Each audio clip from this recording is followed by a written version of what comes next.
하나님의 말씀을 봉독해 드립니다. 요한복음 4장 23절에서 24절 말씀을 봉독해 드리겠습니다. 아버지께서 참되게 예배하는 자들은 영과 진리로 예배할 때가 오나니 곧 이때라. 아버지께서는 자기에게 이렇게 예배하는 자들을 찾으시니라. 하나님은 영이시니 예배하는 자가 영과 진리로 예배할지니라. 아멘. 오늘은 예배자라는 말씀을 가지고 은혜를 나눕니다. 저와 여러분이 함께 또 우리가 이 땅에서 하나님을 알고 하나님께 마땅히 경배해야 할 이 예배라는 이 예배에 대해서 다시 한번 우리가 정확히 짚고 넘어가는 시간이 되길 원합니다. 그래서 하나님 앞에 우리가 살아가되 하나님을 떠나서 살 수 없는 우리가 어떻게 하나님 앞에 살아가는 존재로 살아가야 되는가, 이것을 하나님 안에 깨달아야 될 줄 믿습니다. 예배의 관점에서 보게 되어지면 성경의 모든 내용은 바로 예배에 관한 내용이라 할 수 있다는 겁니다. 하나님께서 이스라엘 백성을 애굽에서 출애굽하게 하시고 그들을 광야로 인도에 들어가십니다. 그리고 그 광야 인도함 받은 이스라엘 백성들을 위하여 하나님은 성막을 오늘 짓도록 명령하셔서 그 성막을 통해서 그들로 하나님을 만날 수 있도록, 예배할 수 있도록 하나님 지시하게끔 되어집니다. 그라야 모세는 성막을 여러분 짓게 되어지고 이스라엘 백성들이 광야를 지날 때는 항상 그 중심의 위치에 두도록 하였다라는 겁니다. 그래서 성막이 그들의 중심이 되어져서 동서남북 지파를 나누어 12지파가 성막을 중심하여 여러분 진을 치고 거하게 하였다라는 겁니다. 또한 하나님은 통일 왕국의 다윗을 왕으로 세우십니다. 그러나 다윗은 무엇보다도 하나님을 여러분 예배하는 예배자의 삶을 살았던 존재라는 겁니다. 그가 천한 신분이었던 목동으로서 지냈을 때나, 때로는 죽음의 위협 앞에 골리앗 앞에 전쟁을 벌릴 때나, 창을 던지며 자기를 추격해와 죽이려 하는 사울로 인하여 피난을 당할 때나, 그는 왕의 자리에 있을 때나 항상 하나님 앞에 예배자로 존재해 왔다라는 겁니다. 오늘 우리들도 이 시대와 상관없이, 또 이 시대의 여러분 평안과 때로는 두려움과 관계없이 우리도 어느 곳에든지 하나님 앞에 예배하는 자로 살아갈 수 있는 은혜가 임하여야 될 줄 믿습니다. 구약의 이스라엘 백성이 범죄하여 하나님 앞을 떠날 때에도 하나님은 선자들을 통해서 그들에게 교훈을 주시는 것은 바로 무엇입니까? 하나님께로 돌아오라. 하나님 앞에 온전한 예배자가 되라는 것입니다. 이스라엘 나라와 민족 가운데 참 예배가 무너지게 되어질 때 나라가 무너졌습니다. 성전이 무너집니다. 가정이 무너졌습니다. 이스라엘 나라와 민족 가운데 하나님 앞에 참 예배가 회복되어졌을 때 가정이 회복되고 나라가 회복되어진 은혜가 임하였다라는 겁니다. 하나님께서 성전이 무너지고 나라를 잃어버린 백성들을 향하여 말씀할 때도 하나님 앞에 예배된 회복을 명령하고 말씀하는 것을 볼 수 있습니다. 아모스서 9장 11절 12절에 보면 그 날에 내가 다윗의 무너진 장막을 일으키고 그것들의 틈을 막으며 그 허물어진 것들을 일으켜서 옛적과 같이 세우고 그들이 에돔의 남은 자와 내 이름으로 일컫는 만국을 기업으로 얻게 하리라. 이 일을 행하시는 여호와의 말씀이라 라고 말합니다. 여기에서 그 날이 등장합니다. 그러면 그 날은 어느 때입니까? 여호와의 종말의 때를 가리킵니다. 하나님은 그 종말의 때에 솔로몬의 화려한 성전이나 모세의 경건한 성막을 회복하시겠다라고 여러분 말씀하지 아니하시고 다윗의 장막을 회복하겠다라고 말씀하고 있다라는 겁니다. 그러면 다윗의 장막이 뭡니까? 처음에 말한 것처럼 목동이었든지, 그가 여러분 골리앗 앞에 죽음의 위협 앞에 섰든지, 사울의 창에 피하여 그가 도망가는 인생을 살았던 때인지, 왕의 자리로 거하였을 때인지, 모든 환경과 처지와 배경과 위치가 여러분 달라질지라도 그 삶에 달라지지 않는 한 가지가 있었습니다. 그것은 바로 하나님 앞에 예배자로 살았다라는 겁니다. 그래서 하나님은 그 날에 바로 이 다윗의 장막을 회복하시겠다라고 말하고 있다라는 겁니다. 오늘 그 날이 바로 지금 여호와의 날, 종말의 때에 이 말씀 드린 것처럼 지금 우리가 살아가는 이 시대가 여호와의 날이 다가오고 있습니다. 종말의 때가 다가오고 있다라는 겁니다. 이 세상은 여러분 신음하고 지금 진통하고 고통하고 여호와의 아들의 영광이 회복되기를 지금 소망하고 있는 이때가 되어졌다라는 겁니다. 그러면 우리는 지금 이 시대를 통해 회복되어야 합니다. 무엇이 회복되어야 합니까? 다윗의 장막이 회복되어야 합니다. 예배자의 삶이 회복되어져야 합니다. 예배에 대한 성경의 기록은 신약에도 이어지고 있습니다. 하나님이신 예수께서 육체를 입고 이 땅 가운데 오셨을 때 놀라운 말씀을 하시죠. 오늘 봉독했던 요한복음 4장 23절 24절의 말씀입니다. 아버지께 참되게 예배하는 자들은 어떻게 예배하라? 영과 진리로 예배할 때가 오나니 곧 이때라. 어느 때라고요? 이때라는 겁니다. 아버지께서는 자기에게 이렇게 어떻게? 그렇죠. 그러면 이렇게가 어떻게 이렇게? 영과 진리로 예배하는 자들을 찾으시니라. 하나님은 영이시니 예배하는 자가 영과 진리로 예배할지어다라고 말씀합니다. 여러분, 신약의 중심은 십자가 복음이죠. 바울은 로마서 1장서부터 11장까지 십자가의 복음이 무엇인가를 이야기하고 있습니다. 그리고 복음으로 말미암아 우리가 하나님의 은혜로 구원을 얻었다. 그 십자가의 그 은혜로 우리가 하나님 안에서 구원을 이루었다라고 말합니다. 그리고 나서 11장이 끝나고 12장 1절에 이렇게 이야기합니다. 십자가 복음을 끝내고 난 뒤에 그가 얘기하는 이야기가 12장 1절에 그러므로 형제들아 내가 하나님의 모든 자비하심으로 너희를 권하노니 너희의 몸을 하나님이 기뻐하시는 거룩한 산제물로 드리라. 이는 너희가 드릴 영적 예배니라 라고 말합니다. 십자가의 복음으로 말미암아 그 은혜로 구원을 얻은 사람들은 그 삶이, 그 몸이, 그 시간이, 그 물질이, 그 생명이 하나님 앞에 드려지는 제물로 살아가야 된다. 그것이 바로 산제사요 예배다라고, 제물이다라고 말하고 있다라는 겁니다. 결국 삶이 예배가 되어지는 겁니다. 결국 생명이 예배가 되어지는 겁니다. 이것이 바로 하나님이 원하시는 예배라는 겁니다. 성전에 여러분 주일날 와서 드리고 가는 예배가 아니라 내 삶이 하나님을 위한 것들로 바뀌어지는 그것이 예배라는 것입니다. 그래서 예배가 삶이고 삶이 예배가 되어지는 그러한 인생이 바로 우리들 가운데 십자가 복음으로 변화된 인생이라는 겁니다. 주일에 교회에서만의 예배가 아닙니다. 24시간 365일 예배가 되어집니다. 물론 주님의 날, 이 거룩한 주일날 예배하는 예배는 삶의 예배의 여러분 동력입니다.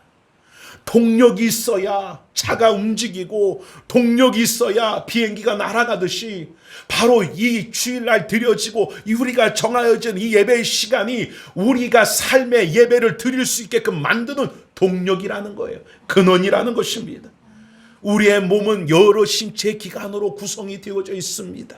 그러나 그 신체 기관이 다 중요하지만 가장 중요한 기관이 어디입니까? 심장이라는 겁니다.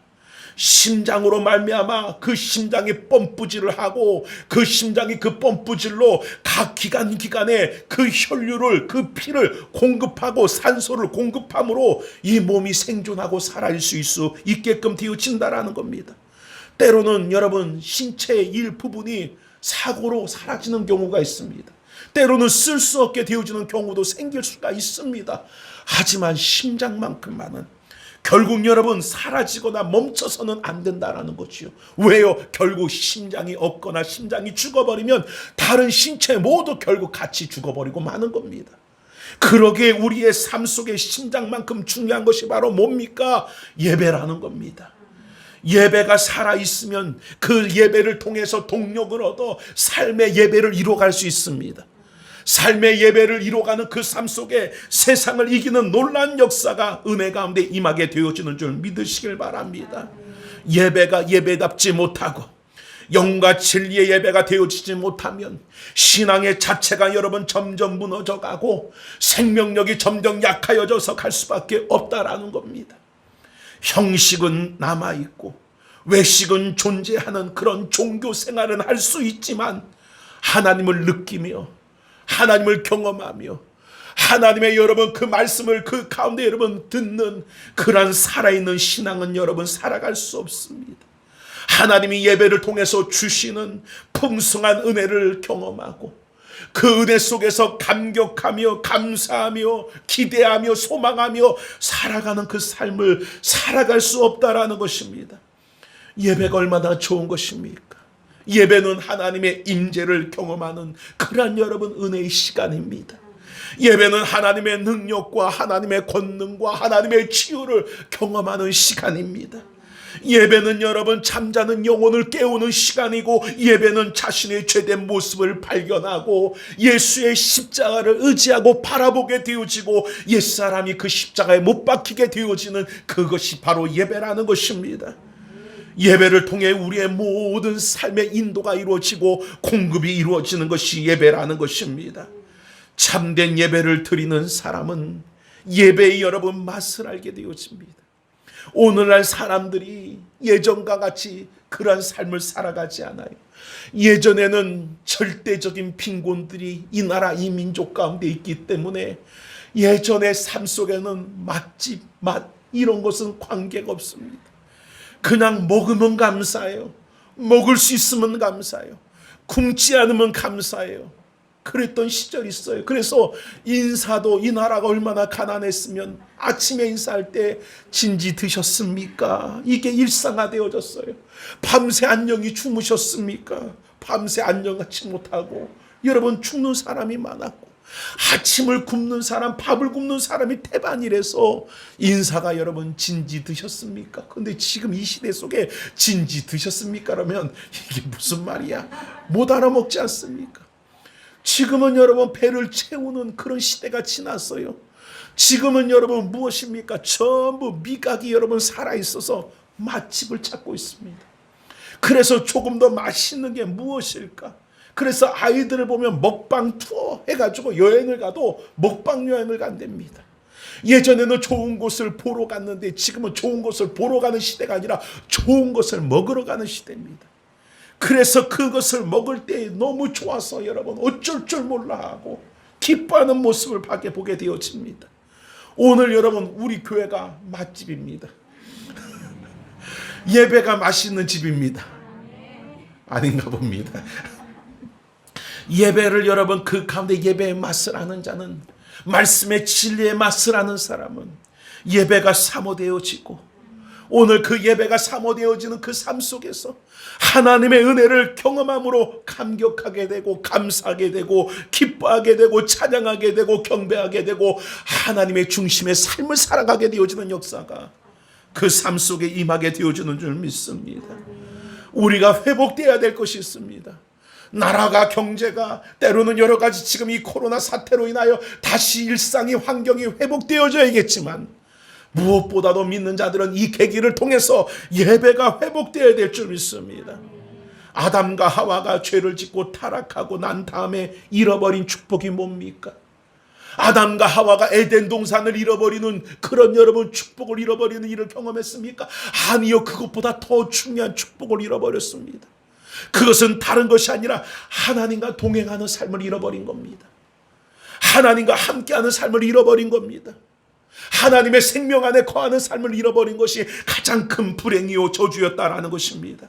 죄를 짓게 되어지고 타락하게 되어졌을 때 먼저 상실되어지는 것이 뭡니까? 하나님과 동행하는 자의 삶인 예배가 여러분 그 가운데 무너져 간다라는 겁니다.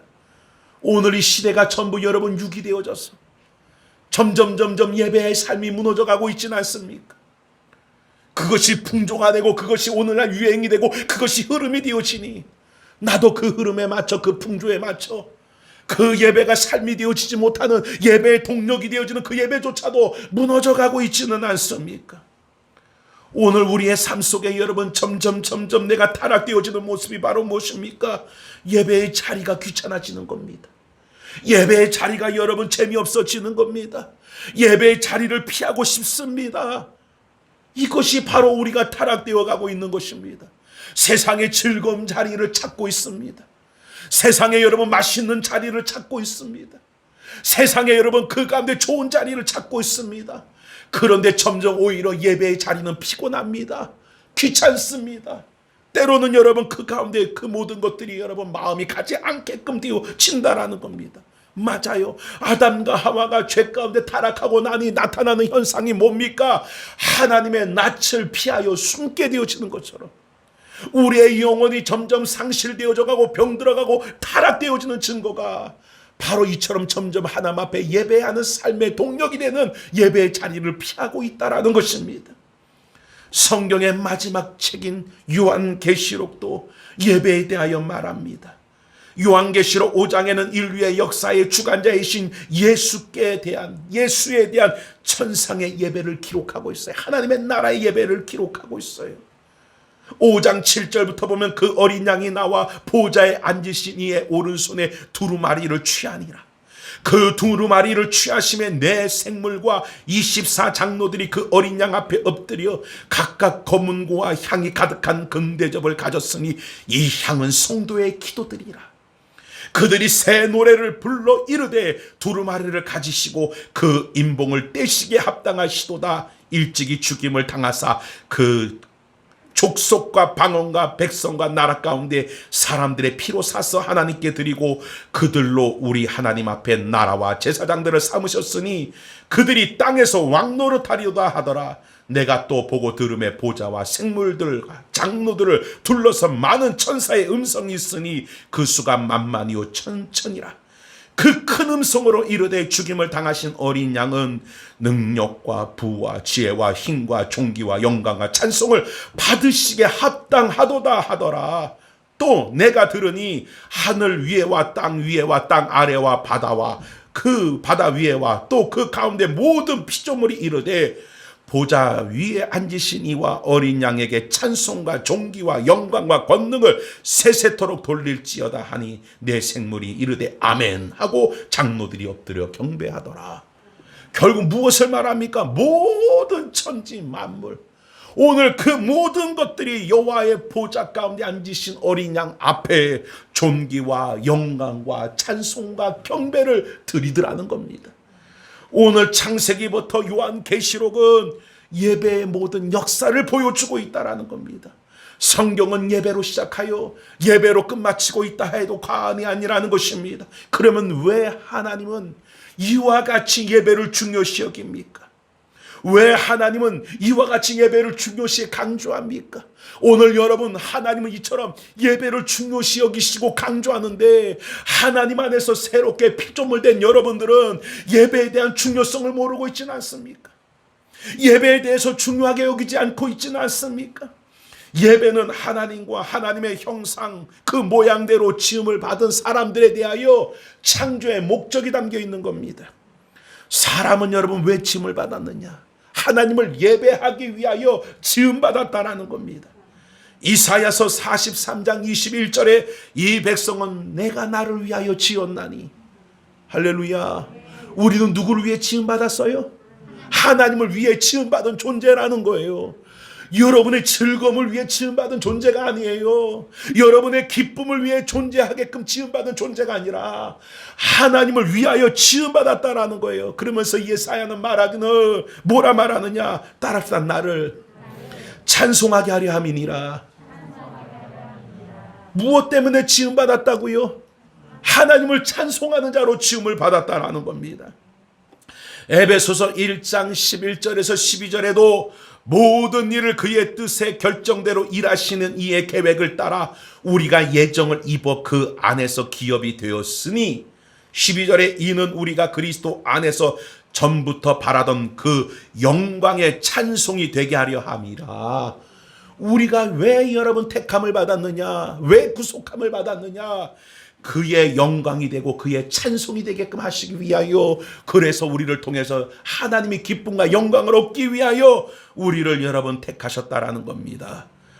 맥스 루카이도라는 작가 겸 목회자가 하나님의 거울이라는 책을 썼습니다.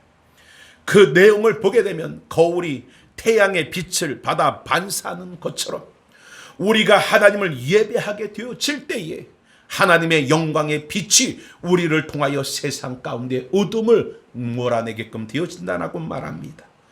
거울처럼 우리가 하나님을 온전히 바라보고 예배할 때에 하나님이 하나님 되심을 세상 가운데 바로 나타내고 드러낼 수 있게끔 되어진다. 이것이 예배의 능력이다 라고 얘기합니다.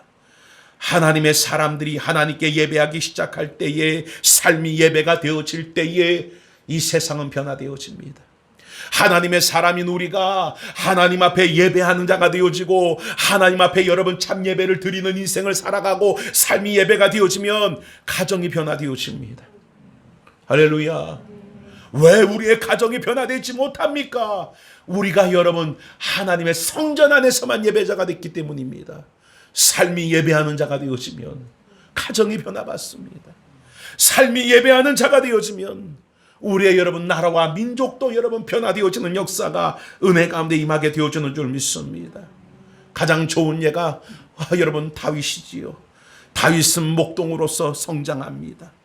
그때 여러분 그 목동의 삶을 살아가는 그때 다윗의 집에 중요한 손님이 오십니다. 누가 옵니까? 사무엘이 찾아옵니다. 이스라엘의 2대 왕이 이 집안에 이 다윗의 가정 속에 여러분 나타나게 될 것이다 하고 기름을 들고 왕을 세우기 위하여 찾아옵니다. 그러나 다윗은 그 식사 자리에도 여러분 부름받지 못할 정도로 형제들 가운데 무시당하고 그 부모조차 여러분 마음에 두지 않는 자가 다윗이었다라는 겁니다. 그러나 다윗에게 가장 중요한 것은 볼품없고 모양없고 인정받지 못한 여러분 그 삶이 막내와 같은 자라 할지라도 처음에 말씀드린 것처럼 그는 하나님 앞에 삶의 예배를 드리고 있었다라는 겁니다. 양을 치는 목자로서 하나님을 예배합니다. 하나님의 성품으로 양을 대합니다. 곰이나 여러분 사자가 양을 훔치려 할 때에 여러분 목자 바로 예수 그리스도가 자기의 생명을 던져 그 가운데 우리를 구원하신 것처럼 자기의 목숨을 던져 그 양들을 구출해내는 삶을 살았습니다. 그는 시편 23편을 지어 이렇게 고백합니다. 여호와는 나의 목자시니 내게 부족함이 없으리로다. 그가 나를 푸른 풀밭에 누이시며 쉴만한 물가로 인도하시는도다. 내 영혼을 소생시키시고 자기 이름을 위하여 의의 길로 나를 인도하시는도다. 내가 사망의 음침한 골짜기를 다닐지라도 해를 두려워하지 않을 것은 주께서 나와 함께 하심이라. 주의 지팡이와 막대기가 나를 안위하시나이다. 주께서 내 원수의 목전에서 내게 상을 차려주시려고 기름을 내 머리 위에 바르셨으니 내 잔이 넘치나이다. 내 평생의 선하심과 인자하심이 반드시 나를 따르리니 여호와의 집에 내가 영원히 살리로다. 할렐루야. 다윗은 삶의 예배였어요. 그 삶의 예배 속에서 하나님을 깊이 알아갔고 하나님을 깊이 경험했습니다. 그리고 그 삶의 예배를 통해 하나님과 동행했다라는 겁니다. 사랑하는 우리 주소만교회 성도들이 삶이 예배가 되어져서 삶 속에 하나님을 더 깊이 알아가고 삶 속에 하나님을 더 깊이 경험해가는, 그래서 하나님과 동행하는 삶을 살아가는 은혜가 있기를 원합니다. 그렇게 되기 위하여 지금 우리가 이곳에 모인 거예요. 그래서 그 동력을 얻어서 하나님을 의지하고 하나님을 바라보고 하나님과 동행하는 그런 힘을 얻어가는 곳이 이곳인 줄 믿습니다. 여러분, 그는 삶을 예배로서 살아가면 살아갈수록 하나님을 사랑할 수밖에 없으며 하나님을 의지할 수밖에 없으며 하나님을 바라볼 수밖에 없으며 하나님이 복이며 전부였다라는 것을 그는 여러분 알게 되고 깨닫고 경험하게 되어집니다. 그래서 그의 소원은 다른 게 소원이 아닙니다. 오늘 여러분에게 소원이 뭡니까? 전래 동안 우리 어렸을 때는 소원 얘기가 있어요. 여러분 산신령이 등 튀어나오면서 네 소원이 뭐냐 이런 얘기를 들을 때에 제 어렸을 때 여러분 제가 하나님 앞에 기도한 게 있어요. 너무 어린 시절 하나님 저에게도 나타내 주셔서 네 소원이 뭐냐 말씀 한번 해주세요. 그러면 네 소원이 뭐냐 할 때, 제가 어렸을 때 초등학교 때 소원은 뭐냐면은 부자 되게 해주세요. 그게 제 어렸을 때 소원이었어요. 오늘 여러분에게 하나님의 이 시간 말씀하되 네 소원이 뭐냐 물으신다라면 여러분은 뭐라고 고백하겠습니까? 소경된 바디메오에게 여러분 그 가운데 주님이 말합니다. 네가 원하는 게 뭐냐라고 물었을 때 주여 내가 보기를 원합니다라고 그가 여러분 말했듯이 여러분의 원함이 뭡니까? 다윗은 여러분 하나님을 그 삶의 예배를 통해 배우고 경험하고 체험하고 동행하고 사니 그의 삶 속에 소원이 있었습니다. 그 소원은 다른 것이 아니라 하나님과 함께 거하는 것이 그의 소원이었다라는 겁니다. 시편 27편 4절에 내가 여호와께 바라는 한 가지 소원이 있다라는 게 하나님 앞에 그것을 내가 구하리니 곧 내가 내 평생에 여호와의 집에 살면서 여호와의 아름다움을 보며 그의 성전을 사모하는 그것이라. 할렐루야. 그가 이렇게 구할 수 있었던 것은 환경이 편안해서가 아니에요. 부족함이 없는 여러분 배경과 삶이 그에게 주어져서가 아닙니다. 그가 이렇게 고백할 수 있는 그 고백은 때로는 위협의 생활, 위기의 생활, 쫓김의 생활, 죽음의 생활, 그 많은 생활 속에서 그 전부가 바로 깨닫는 시간이었고 경험하는 시간이었습니다. 하나님이 여러분 전부라는 것. 그래서 오직 소원이 한 가지가 있는데 그 소원은 여호와의 집에 사는 것. 할렐루야. 그리고 여호와의 아름다움을 보며 그 성전을 사모하는 게 그의 소원이 되어졌다라는 것입니다. 우리는 종종 착각할 때 예배는 시간 나면 드리는 것으로 생각해요. 환경이 되면 드리는 것처럼 생각해요. 반대로 예배는 환경이 안 되면 못 드리는 것으로 생각해요. 일이 있으면 안 드리는 것으로 생각하고 있습니다. 그러나 참된 예배는 불안이나 염려나 공포나 때로는 나를 올가매려 하는 모든 것들로부터 오늘 여러분 이겨내고 하나님 앞에 나아가는 것이 예배라는 겁니다. 평안할 때도 예배하는 겁니다. 두려울 때도 예배하는 겁니다. 아플 때도 건강할 때도 병들었을 때도 예배하는 것입니다. 오늘 이것이 바로 우리들의 삶이 되어야 될 줄 믿습니다.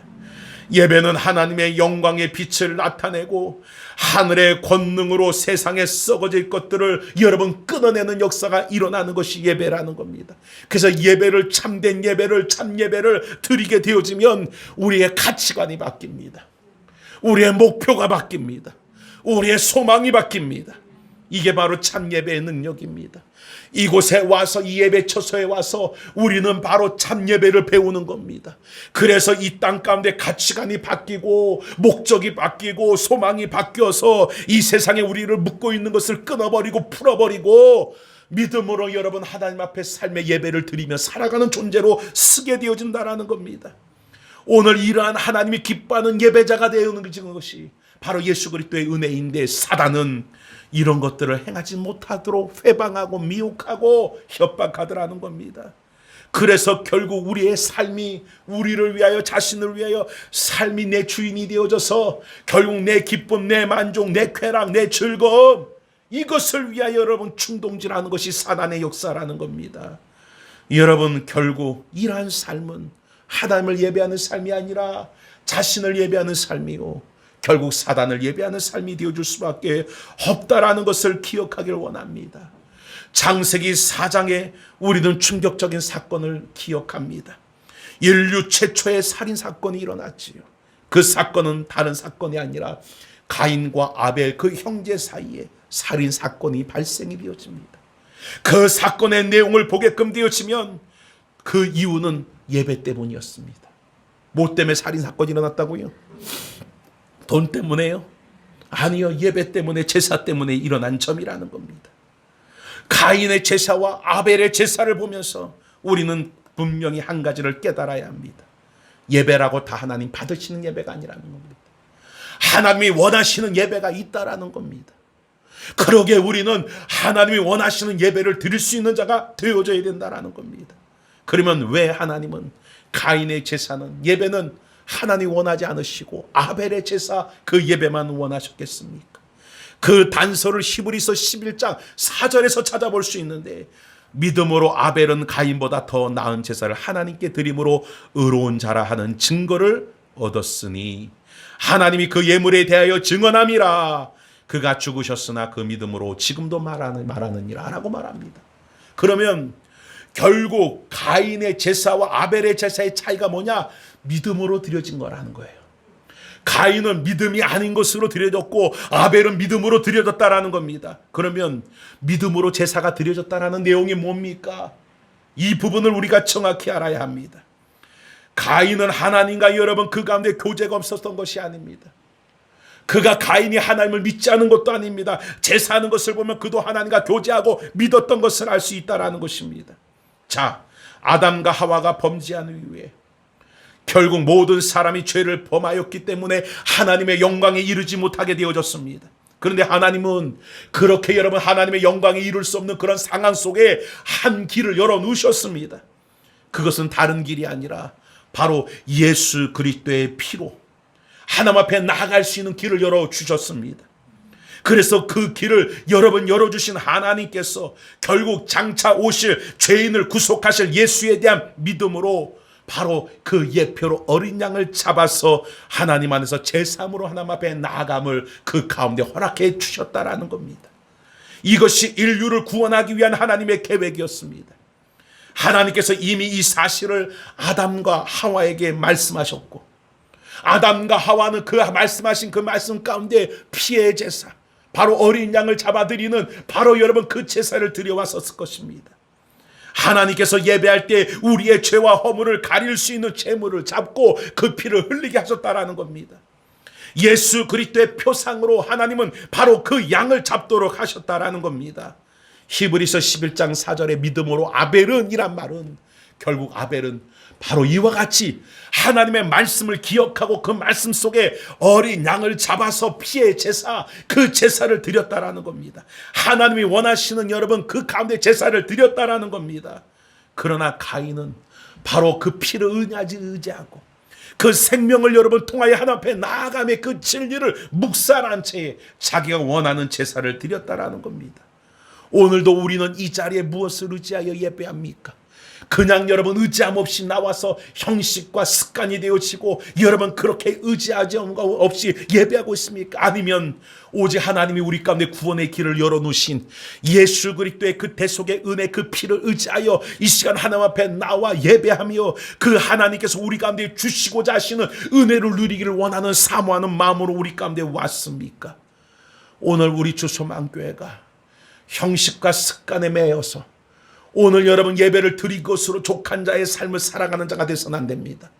그러한 삶을 살아가는 자들에게는 삶이 예배가 되어줄 수 없습니다.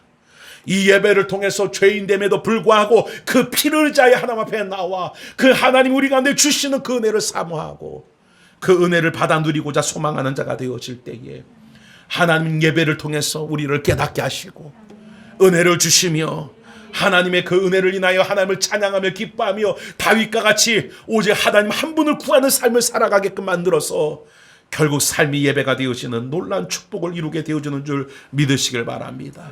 히브리서 10장 19절부터 말합니다. 그러므로 형제들아 우리가 예수의 피를 힘입어 성소에 들어갈 담력을 얻었나니 우리는 예수의 피를 힘입어 이곳에 온 것입니다. 할렐루야. 그러므로 여러분 말씀하기를 우리가 마음의 핏부림을 받아 악한 양심으로부터 벗어나고 몸은 맑은 물로 씻음을 받았으니 참 마음과 온전한 믿음으로 하나님께 나아가자. 우리는 예수의 피를 힘입은 자들입니다. 그래서 하나님 앞에 나온 자들입니다. 그 피를 우리의 마음에 뿌리십시오. 그 피를 우리의 악한 양심에 뿌리십시오. 그리고 예수 그리스도 안에서 맑은 물로 씻음을 받기를 원합니다. 오늘 이곳이 바로 그렇게 그 은혜를 누리는 곳이라는 거예요. 이곳에서 이 은혜를 누리고 이제 우리가 세상에 나아가 거울과 같이 그 빛을 받아 어둠을 밝혀내고 그 삶이 예배가 되어져서 오늘 세상을 변화시켜 갈 수 있는 놀라운 은혜와 축복 때문에 귀한 삶을 살아가는 하나의 미랄이 되어지고 소금이 되어져 갈 수 있는 그러한 여러분 복이 있는 참 믿음의 제단 성도 예배자들이 되어지기를 주의 이름으로 축원을 드립니다.